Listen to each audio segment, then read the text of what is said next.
Hello and welcome to another episode of Sermon Braindump. My name is Scott Dalen. I'm an ELCA pastor in Southwest Iowa, and I present these videos every week for a couple different reasons. The first of which is just to take my brain out of the mode of background work over the course of the week and move into the process of actually writing and preparing the sermon that I will preach to my congregation for the weekend.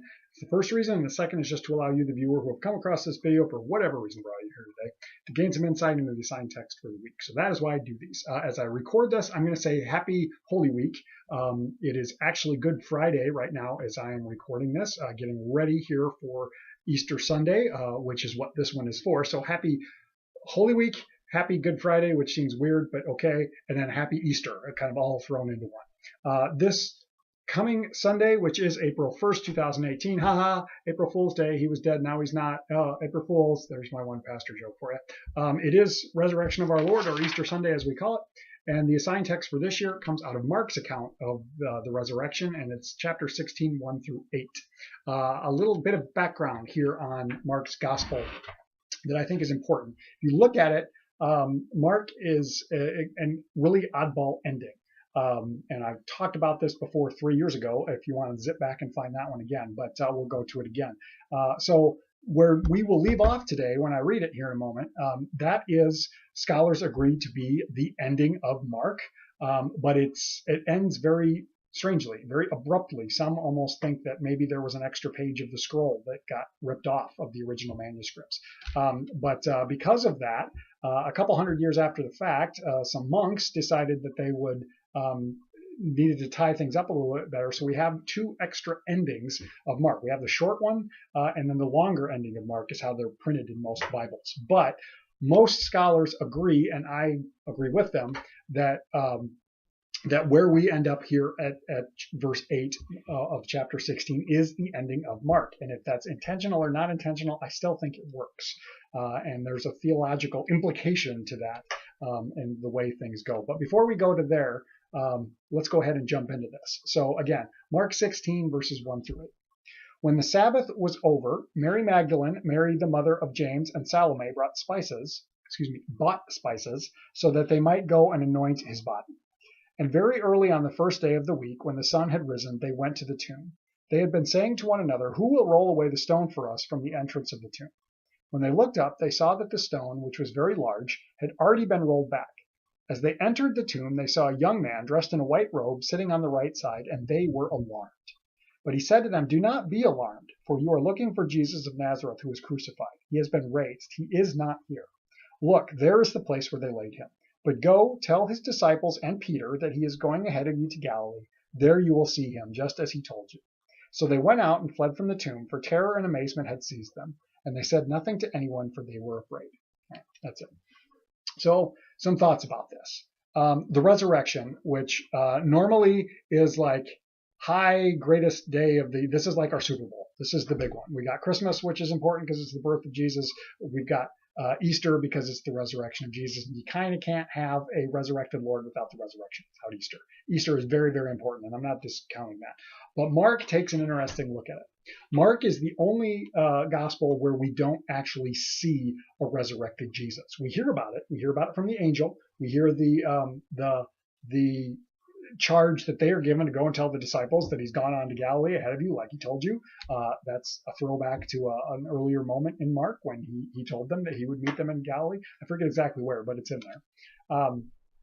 So that's kind of important. But so they're given a mission, which seemingly they drop the ball on because they run off, and we hear that they say nothing to anyone because they were terrified. Now, clearly, ultimately, they do tell someone. Otherwise, we wouldn't be here. We do hear about that in the other Gospels, that they do go and share the news with the disciples. We just don't hear about that here, and that's okay. I going way back to the very first time I preached Easter, and this is just a personal note. It was 9 years ago. I had just started seminary. I was new to this whole gig, and I was actually doing pulpit supply for a small country church nearby where I lived at that time, once a month. And Easter just happened to fall on my week of the month. So, and it was the year of Mark. It was year B. So the first time I preached Easter, this was it. And I was having a conversation with my mentor at the time about what does this mean? What does it mean that Jesus is not there the angel gives them the task to go to Galilee, where he said he would find you, to find him. Let me rephrase that. The angel tells them they need to go to Galilee. There they will see him. It's not that they have to go looking for him, but there they will see him. It's not that they will find him, but they will see him, just as he told you.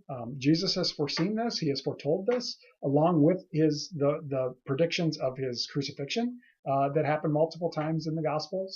So Jesus has shared this with them, and the women are going to remind them. And there's also that note: go tell the disciples and Peter.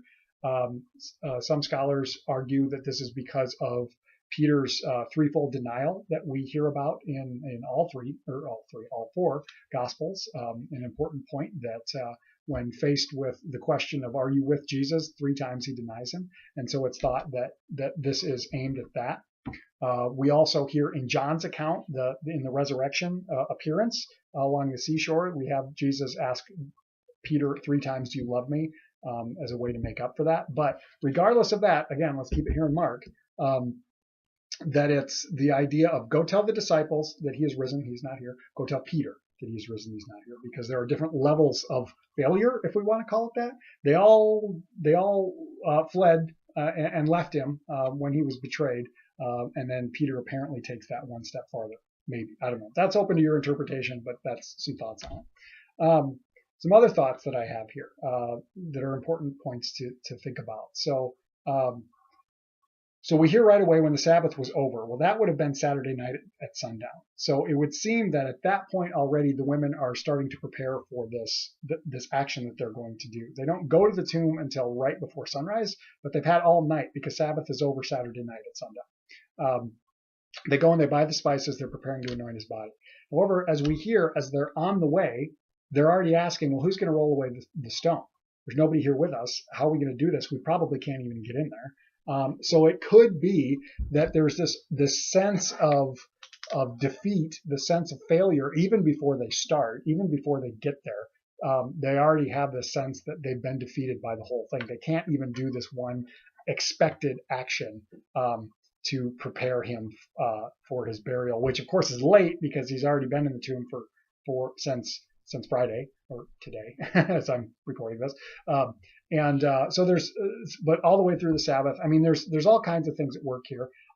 Is what are they doing? Why are they doing this? Is it a sense of duty? Is it a sense of obligation? Is it a sense of honor? We don't exactly know, but they are doing it. They're trying, even if they think they're already going to be defeated. Death has walloped this whole situation. And then lo and behold, they find the stone is already rolled away. And the tomb is empty. And here's this angel that says something that I think is really important. You are looking for Jesus of Nazareth, who was crucified. He has been raised. He is not here. I mentioned in a previous video, I think it was a week ago. I don't remember if I said this for Monday, Thursday or not, but I was just in the Holy Land. That's why I missed a couple of weeks here, a few weeks ago. As we were preparing to go and visit the tomb, or the monument of the tomb, we were crammed in like sheep, and it was a very, very, very, very, very slow moving line. And at one point, after we'd been in this line for like an hour, and we're still like half an hour away from getting to go into the tomb, one of us said, "We're waiting for all this, and he's not even in there." And that is a sense that I think is so strong here. It's like the angel's like, you're looking for him, but he's not here. He's no longer in this place of the dead. He's out in the world again, and you have to go like he told you. Remember what he told you. That's where you're going to see him. Not here, not in the place of the dead, but out in the land of the living, out in the world. And where I'm going to go, I think, with this sermon is that the ending of Mark, unique as it is, odd as it is, perhaps troubling as it is, really kind of gives us a cycle, gives us a circle.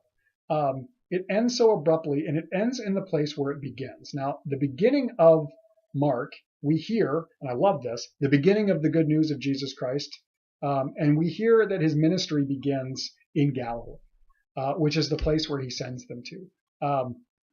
That he's doing ministry in Galilee. They have to go and find him in Galilee, in the place where all this started, in the place where they were called his disciples, in the place where they witnessed the miracles, and where so much of his ministry started. They have to go back to that place again.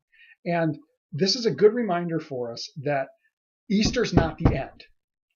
And even if we look at Mark's gospel as a whole, the beginning of the good news of Jesus concludes with the beginning concludes. This isn't the end of the story, but the beginning of it concludes with the resurrection, and he's out in Galilee. So let's go back to where it started, and we're going to keep on following him. We have to keep following him as his disciples, as followers of Christ.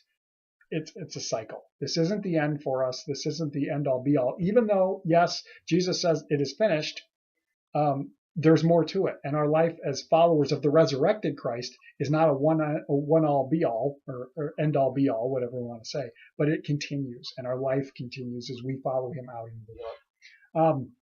Another side note that I think about, and I don't know if I'll include this or not, but an important point that happens in chapter 15 is that at the death of Jesus, the curtain in the temple is torn from top to bottom. Now, if you're familiar, or if you're not familiar, the curtain separates the inner room from the inner room, from the Holy of Holies, they call it, the place where the Ark of the Covenant had been in the first temple. It's the place where they consider this is where God is, and only the high priest would enter into this place one time a year on the Day of Atonement. Other than that, they never went in there.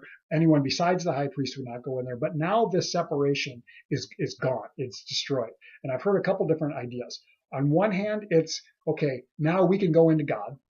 On the other hand, it's now God is out in the world and God is no longer hindered. And the other one, which is kind of similar but slightly different, is this is a man-made barrier that now God has destroyed. That the hindrance that we feel we have between us and God is gone, and God is free in the world. So that's a lot of what's going on, and it really ties into now Jesus is out there in the world, so we have to follow him out there. That's a lot of what's happening. I feel like I haven't even taken a breath in the 12 minutes that I've been talking here, and that's okay. Clearly, Easter's a big deal and something important that we focus in on. But these are just some thoughts that I have as I'm moving towards the sermon. So I hope that you have a blessed, the last part of Holy Week continues to be a blessing for you, that you have a blessed Easter, that if you're celebrating with family or friends, that is a joyful time for you. Otherwise than that, have a blessed week, and we will catch you next time.